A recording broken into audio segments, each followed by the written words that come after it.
All right, wargaming enthusiasts. I should also say board gaming enthusiasts and role-playing game enthusiasts. We've got a massive unboxing here. The ultimate paint selection from Wargames delivered.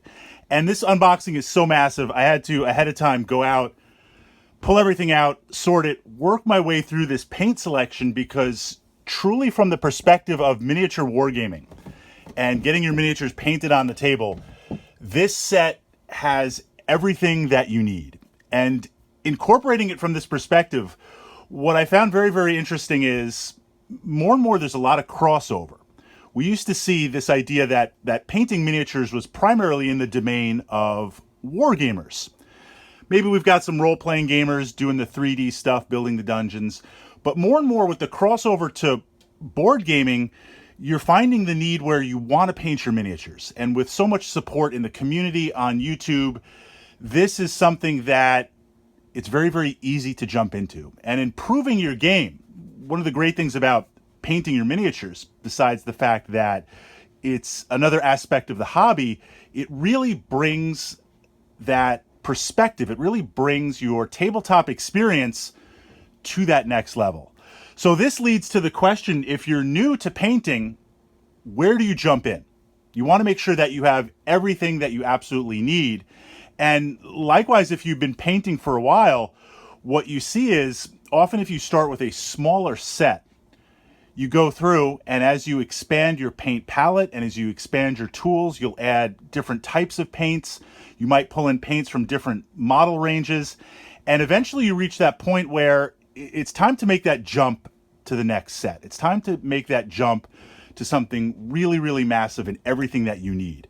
So from that perspective, what I've been really impressed with the ultimate selection here is we essentially have multiple systems in one. And we're going to look at the paints and the mechanics physically, but by having such a massive palette, of colors to pick from, and I was especially impressed with the various metallics that we have back here. This means whatever wargaming system that I'm playing, sci-fi, fantasy, I can cover it. If I'm going to jump into role-playing games and we're going to pull in that palette, I have those paints covered.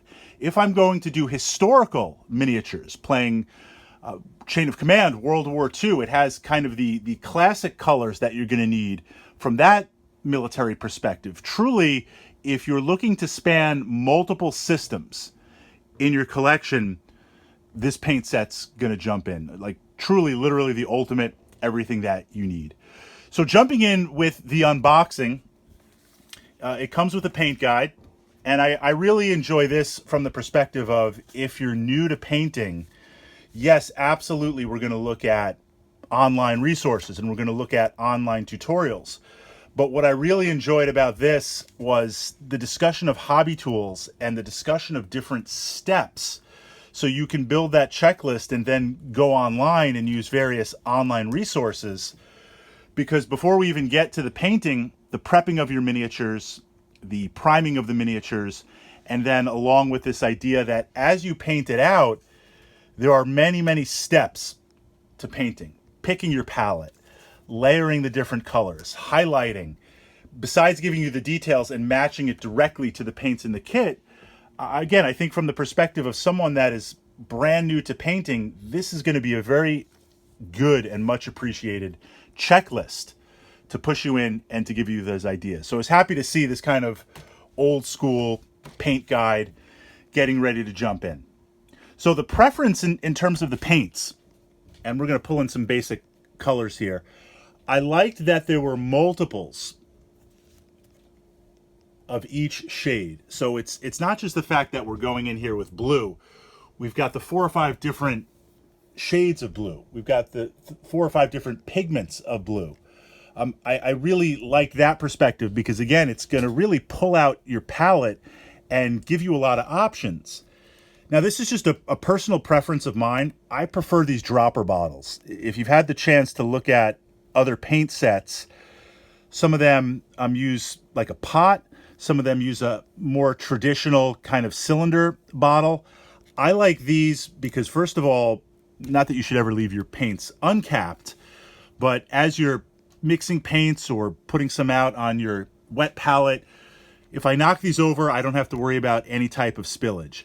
That is especially important with the washes, and we're going to get into that. And I kind of wonder why some of the other paint manufacturers out there, as we move into the wash, why there's still like the traditional pot. I mean, this is great because if I knock it over, it's not going to spill. I also prefer this for flow control, meaning I can get just the right amount of paint out there. If I need a lot or if I need a little, or I've gone through, I'm working the line with my miniatures, I have them out, and I realize I have to do a little bit of a touch-up. It's really easy just to zap like a small little dot on your palette with the flow control and get it out. So on that perspective, I like the dropper bottles because they seem to last a lot longer because you have access to that and they don't dry out. Moving on to the metallics. This was the other thing that I was really impressed with this set, because I feel like if you're new to painting, you are working on metallics, and the first thing that you often think of is, well, the only metallic is like silver and maybe bronze, but we've got chrome, we've got copper, we've got iron, we've got different weapons. This whole spectrum right here is massive, because if you're painting fantasy-based miniatures, the weapons are primarily going to be metal. I mean, when we have sci-fi miniatures, yes, there's close combat weapons like chainswords and things like that, but it's a different type of set of the traditional gun metals and plate metal over on that side of the spectrum. When you get into the fantasy metals, we've got giant war axes that are maybe a little bit rusty. We've got magical weapons that might have a flare. We've got the classic kind of bright silver sword. Having this resource and having all the metallics, I think in an ultimate paint set is amazing. So I was really happy to see the fact that they're not just covering the various shades and the entire palette, but they've got this whole cluster here in with the metallics. Now, on a side note, I've been using these paints, and we're going to be uploading some of the videos. I've been making my way through God Tier back here, which is an interesting duality. It's part miniatures war game, it's part board game, and I wanted to paint these up using the Wargames delivered paints. What I found to be a big help is truly what you see on here and what you see on the bottles reflects the actual paint color. And I find that very, very important when you are painting something that might not have the palette, I'm looking for the word, pre-programmed. A great example, Warhammer 40,000 is a sci-fi-based miniature game. And one of the factions are Space Marines for the Imperium. And they have all different types of colors based on the chapter, based on their affiliation. And certainly you can make up your own chapter. If you're playing an already established chapter, it's kind of easy to figure out the colors that we're going to use because the narrative sets them. When you're thinking about your own chapter, or in the case of God Tier, when I'm sitting here and thinking about what am I going to paint my miniatures, I like the fact that we have the palette, and I like to pull out the colors and put them down and really think, okay, for this miniature, what do I think? And being able to look and visualize it on the miniature, having that representation without having to try it out ahead of time, I appreciate that it's consistent.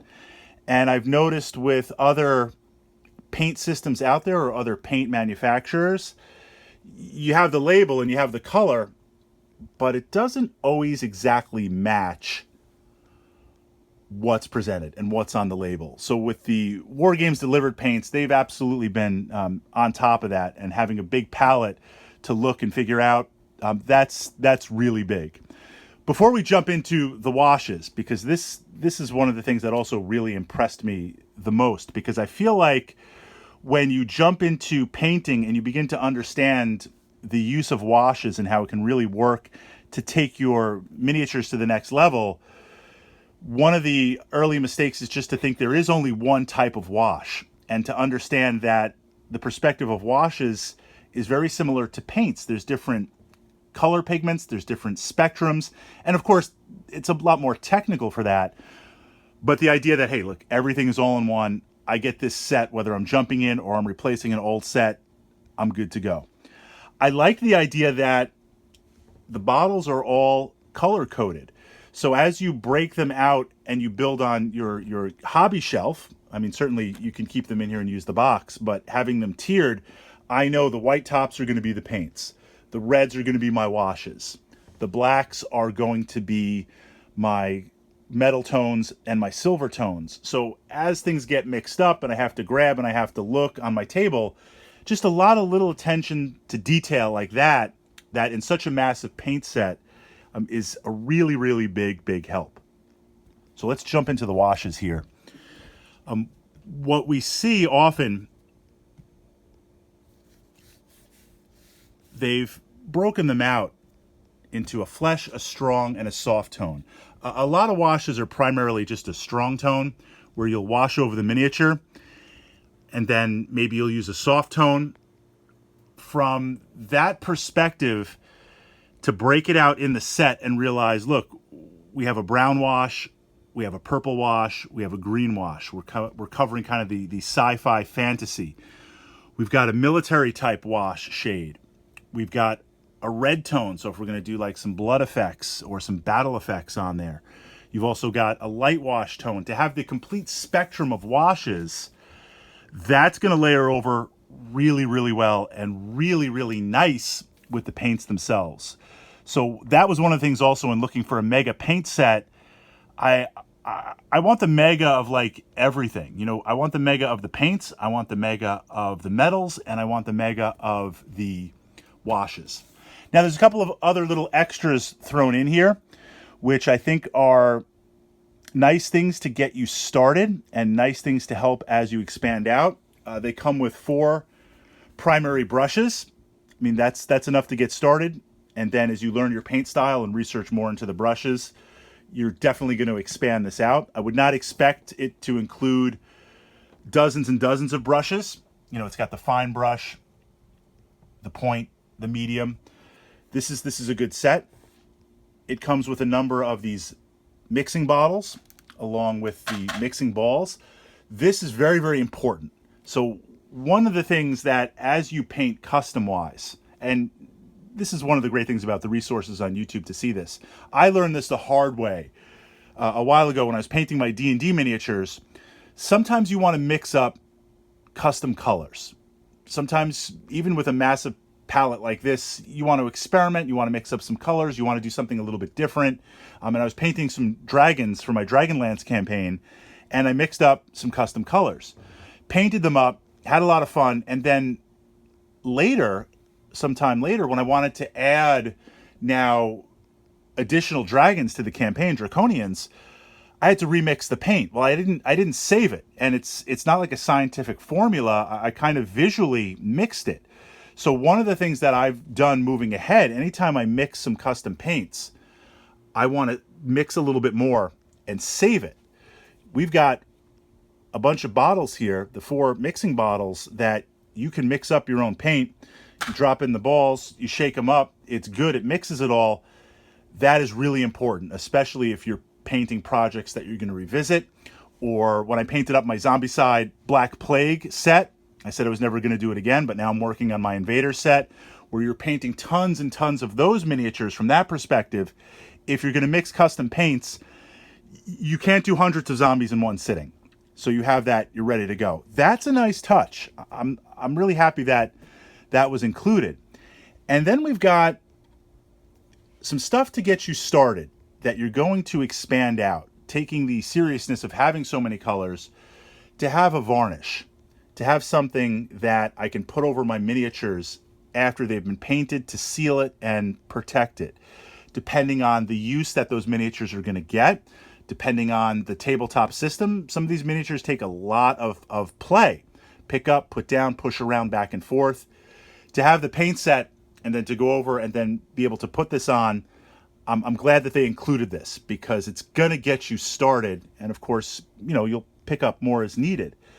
They've also included to try out some of the different effects. You've got this fairy dust on here to incorporate this kind of pixelated, well, it's literally fairy dust. It's been interesting to try it out, giving you a taste of some of the other ways to, after you've painted it, to expand out on your effects. So I was really happy to see that they're giving you that just to try it out. I would not expect that to be included, because that, in terms of a varnish and in terms of the fairy dust and some of the primer, which is also included, it gives you some starter primer, that's outside of a paint set. I mean, that's almost like hobby tools or other finishing aspects where some people might utilize it, some people might not.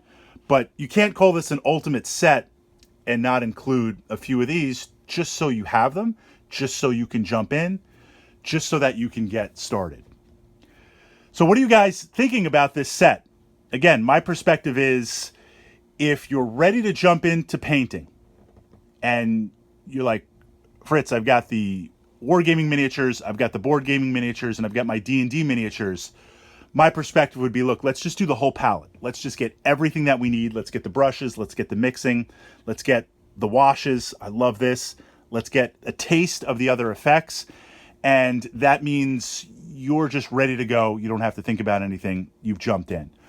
Or if you've been painting for a while and you get to that place where I was a while ago, I've got my GW paints, but I used up a lot. I've got some of the older Valleos. I've used up a lot. I've got a couple of paints that literally at the hobby store, I was like, hey, I'm out of paints. I need some more. My buddy lends me some of his paints here. Utilize this. I had a collection that as I used it, it was piecemeal. And to be able to get to the point where I'm finally was like, look, I need to just kind of revamp and replace everything to jump into this, the ultimate set, to know that it's consistent. There's value in approaching it from both of those ways. So I'm going to put down in the info box under this video links to Wargames Delivered, and I'm going to pin it where you can check out this paint set. You can pick up this paint set, but they also have a complete range of other paint sets, entry tier, mid tier, and add-ons for this ultimate selection that, again, regardless of whatever system that you're playing, they have a lot of really, really amazing solutions, painting solutions for that system.